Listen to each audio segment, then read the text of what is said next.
Welcome to Gibeon Church. Di sini bukan tempat untuk orang sempurna, tapi tempat di mana kita disempurnakan oleh kuasa Injil dan kasih karunia Tuhan kita Yesus Kristus. Bapak Ibu Saudara yang terkasih, hari ini kita kembali akan merenungkan Katekismus minggu yang ke-30. Saya akan membaca pertanyaannya, kemudian kita akan bersama-sama membaca jawabannya, begitu juga dengan ayat Alkitabnya. Jika orang percaya dipandang Tuhan sebagai orang kudus, apakah masih mungkin orang percaya berbuat dosa? Bersama-sama, ya, meskipun semua orang percaya telah diampuni dosa-dosanya dan dibebaskan dari kuasa dosa, namun orang percaya masih bisa berbuat dosa. Roma pasal 7 ayat yang ke-22 sampai ayat yang ke-25. Sebab di dalam batinku aku suka akan hukum Allah, tetapi di dalam anggota-anggota tubuhku aku melihat hukum lain yang berjuang melawan hukum akal budiku dan membuat aku menjadi tawanan hukum dosa yang ada di dalam anggota-anggota tubuhku. Aku manusia celaka, siapakah yang akan melepaskan aku dari tubuh maut ini? Syukur kepada Allah oleh Yesus Kristus Tuhan kita. Silakan duduk Bapak Ibu Saudara yang terkasih.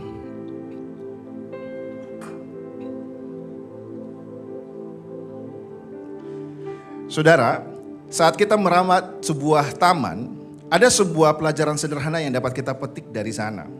Biasanya setelah tanaman yang kita tanam itu ditanam dan tanah kemudian kita rapikan, tentu rumput liar akan muncul di kemudian hari. Kemudian kita mencoba untuk membersihkannya, tapi akan kembali muncul. Menariknya adalah dengan keadaannya seperti itu, kita tidak serta-merta kemudian karena rumput liar ini masih tumbuh, kemudian kita berkata, berarti taman ini gagal. Sebaliknya, kita akan terus mencabutnya, menyiram tanaman itu, dan merawatnya dengan sabar. Saudara, kehadiran rumput liar pada taman itu tidak mengubah identitasnya sebagai sebuah taman. Tetapi menunjukkan bahwa taman itu masih sering perlu untuk dipelihara menuju keindahan yang utuh menurut kita sang tukang kebun. Begitu juga kehidupan orang percaya, saudara. Di dalam Kristus kita telah dinyatakan sebagai orang-orang kudus. Namun selama masih hidup di tengah-tengah dunia ini, kita juga masih bergumul dengan kerentanan kita akan dosa, kesombongan, amarah, iri hati, kekhawatiran, kecemasan, dan berbagai keinginan berdosa yang masih terus bertumbuh di dalam hati kita. Dan ketika kita mengalami pergumulan ini, seringkali kita bertanya-tanya, apakah benar saya sudah diubahkan oleh Tuhan? Bahkan tanpa sadar, kita mulai mengukur kasih Allah itu berdasarkan keberhasilan kita ketika kita dapat melawan dosa. Ketika kita berhasil, kita menjadi bangga. Tetapi ketika kita jatuh, kita merasa bahwa Allah kecewa dengan kita dan kemudian menjauh dari kita. Saudara, Injil memberikan sebuah pengharapan yang begitu indah bagi kita semua. Allah menerima kita bukan karena kita telah berhasil membersihkan seluruh rumput liar dosa itu, tetapi karena Kristus telah lebih dulu membenarkan kita melalui karya penebusannya. Di dalam Kristus kita dibenarkan dan melalui Roh Kudus kita sedang dikuduskan secara bertahap. Itulah sebabnya orang percaya adalah orang kudus yang masih bergumul dengan dosa. Status kita sebagai orang kudus tidak berubah setiap kali ketika kita jatuh.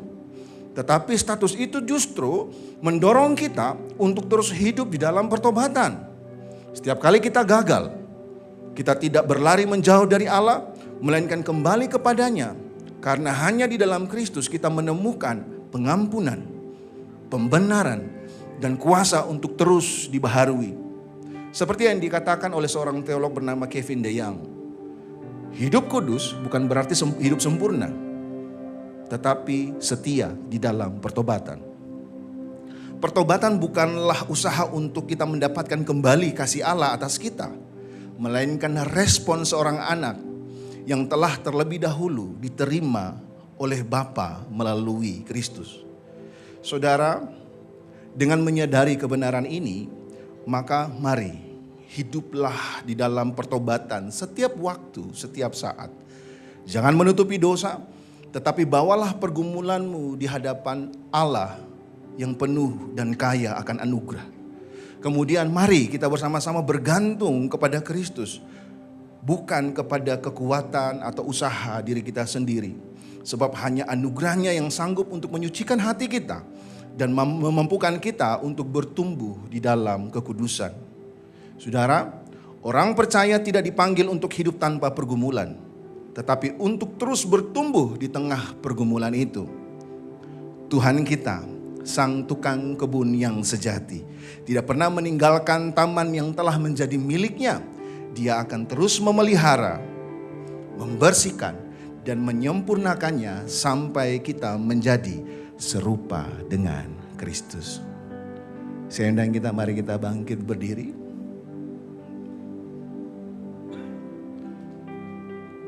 Bapak Ibu Saudara, ketika kita menyadari akan kebenaran ini, mari kita datang di hadapan Tuhan secara pribadi dan kita bertanya kepada hati kita masing-masing. Apakah pergumulanku melawan dosa membuatku semakin bergantung kepada Kristus, atau justru semakin bergantung kepada kekuatan diri kita sendiri? Saya ajak kita semua, mari kita masuk di dalam doa pertobatan. Sebab seringkali kita lebih mengandalkan usaha kita daripada bergantung kepada pribadi Kristus yang telah menebus kita. Silakan berdoa Bapak Ibu Saudara yang terkasih.